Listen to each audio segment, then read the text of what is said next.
Samajwadi party के बड़े नेता ने प्रदेश सचिव पद से दिया इस्तीफा, खोल दी पीडीए की पोल। नमस्कार, मैं अनुज कुमार, आप देख रहे हैं जनपथ लाइव। जी हां, इस वक्त की एक बहुत ही महत्वपूर्ण खबर निकलकर सामने आ रही है। समाजवादी पार्टी जिसने पीडीए का फॉर्मूला दिया और उसका नाम जिस तरीके से पीडीए रखा, यानी कि पिछड़ा, दलित और अल्पसंख्यक, लेकिन पीडीए की जो तमाम जो नाम है वो सिर्फ बाहरी कवर दिखाई देता है, लेकिन उसके अंदर कहीं ना कहीं जो है पीडीए पूरी तरह से फेल होता हुआ नजर आ रहा है। और पीडीए का नाम लेकर कहीं ना कहीं अखिलेश यादव अगड़ों का भला करते हुए नजर आ रहे हैं। और जिस तरीके से राज्यसभा के लिए 3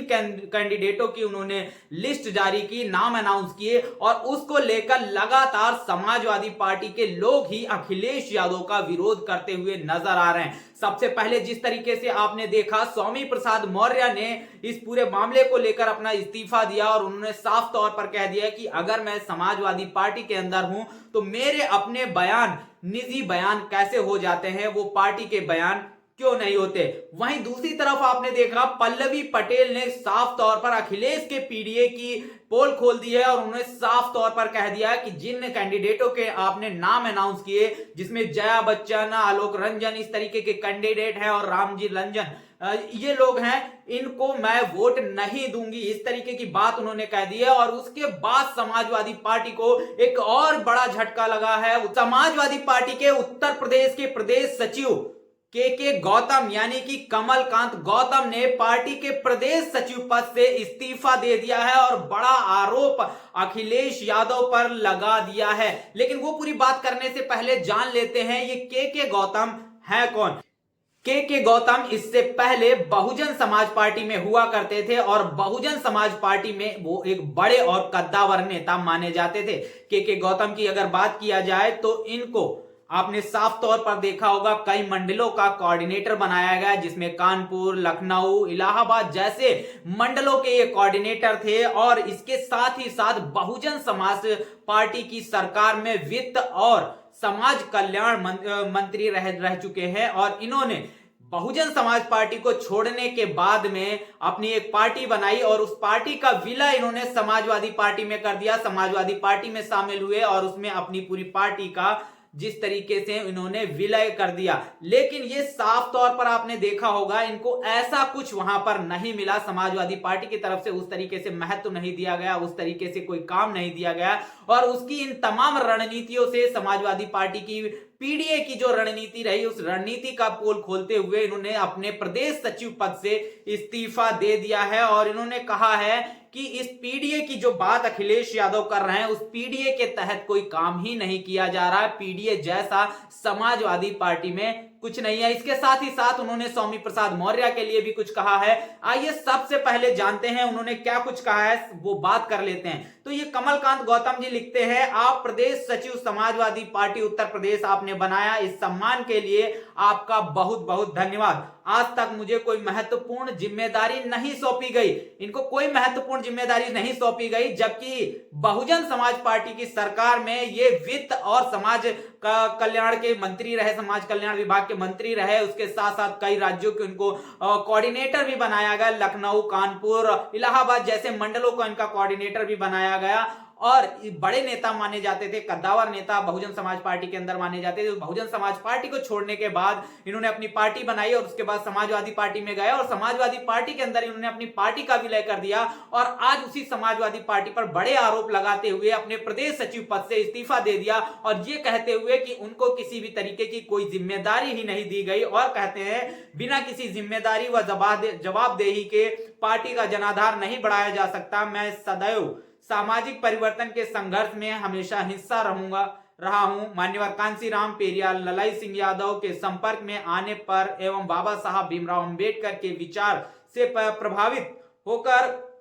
हक और अधिकार से वंचित किए गए समाज को हक और अधिकार दिलाने में प्रयासरत रहता हूं। कारण स्वरूप यहां पद पर होने के बावजूद निष्क्रिय, निष्प्रभावी कर दिया गया, जबकि बहुजन उत्थान पार्टी जी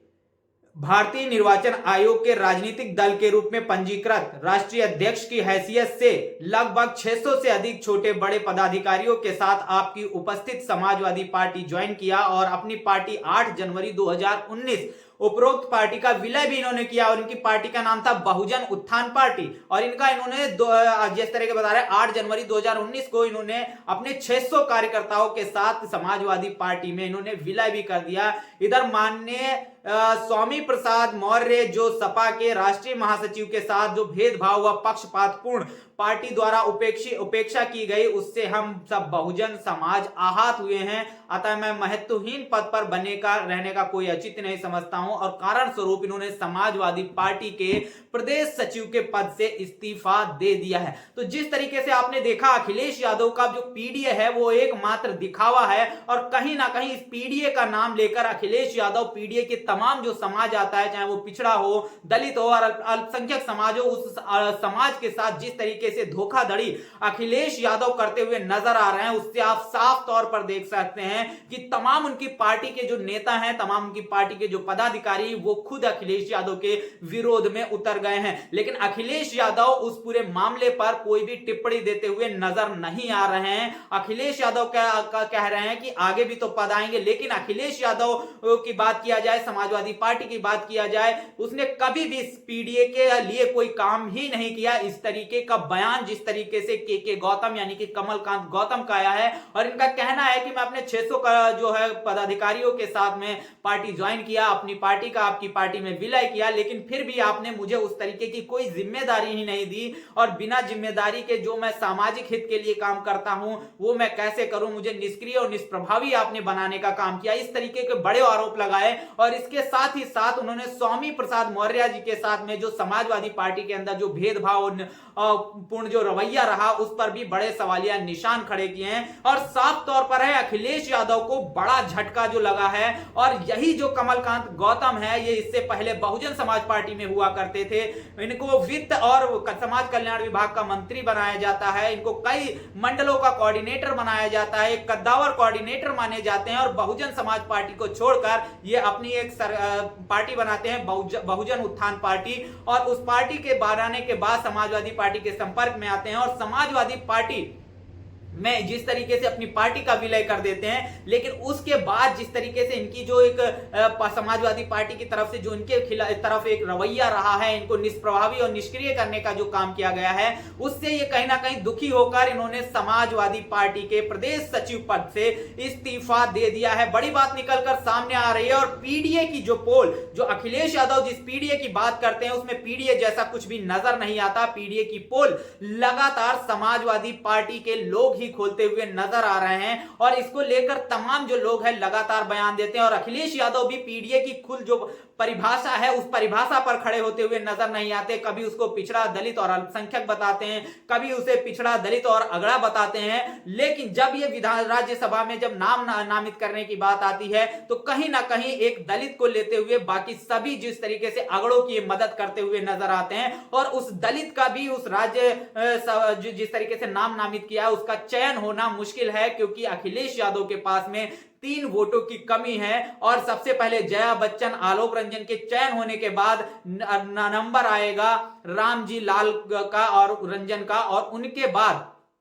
उनका नंबर आएगा। तो उन नंबर के बाद में उनको क्या सीट मिलेगी, क्योंकि 3 वोटों की कमी है। तो बड़ी बात निकलकर सामने आ रही है, पीडीए की पोल खुल रही है। मुस्लिम समाज जो है वो लगातार अखिलेश जिस तरीके से उसकी उपेक्षा कर रहे हैं, इन 3 नामों के अंदर उन्होंने किसी मुस्लिम समाज के व्यक्ति का भी अनाउंस नहीं किया है। इससे तमाम जो मुस्लिम समाज के जो लीडर हैं, शुभचिंतक हैं, वो लगातार अखिलेश यादव की नियति पर बड़ा सवाल खड़ा कर रहे हैं और पीडीए पूरी तरह से फेल होता हुआ नजर आ रहा है, जबकि अखिलेश यादव साफ तौर पर यह कहते हुए नजर आते हैं कि बीजेपी को पीडीए ही रोकेगा। तो क्या पीडीए सिर्फ वोट लेने के लिए है या पीडीए का सिर्फ इसलिए है ताकि आप सरकार में आ जाएं और उसी पीडीए का शोषण करें? जब आप सरकार में नहीं हैं और उस पीडीए के बलबूते आप अपनी राजनीति और रणनीति चला रहे हैं, तब भी तो आप उस पीडीए को उसके हक के बराबर उसको अधिकार और उसको प्रतिनिधित्व देने के लिए तैयार नहीं है। तो कैसे ये पीडीए आगे सफल होने वाला है? अखिलेश यादव की वो पूरी जो पोल है वो खुलती हुई नजर आ रही है। वहीं तमाम लोग ये भी आरोप लगा रहे हैं कि अखिलेश यादव कहीं ना कहीं बीजेपी की मदद करने के लिए इस तरीके की रणनीति कर रहे हैं, क्योंकि अगर बात किया जाए जया बच्चन की तो उनका पूरा परिवार जो है वो बीजेपी में है, अखिलेश यादव का भी आधा परिवार बीजेपी में है, लेकिन किसी पीडीए के व्यक्ति को नामित ना करके अखिलेश यादव ने जिस तरीके से जया बच्चन और आलोक रंजन जी इन सबका जो नाम लिया है, इनको नामित किया है, इससे साफ तौर पर स्पष्ट हो जाता है कि अखिलेश यादव कहीं ना कहीं किसी ना किसी तरीके से बीजेपी की मदद करते हुए नजर आते हुए दिखाई दे रहे हैं। बहरहाल इस पूरे मुद्दे पर आपका क्या कुछ कहना है, कमेंट बॉक्स में अपनी प्रतिक्रिया जरूर दीजिएगा। बने रहिएगा जनपथ लाइव के साथ। तब तक के लिए जय भीम, जय भारत।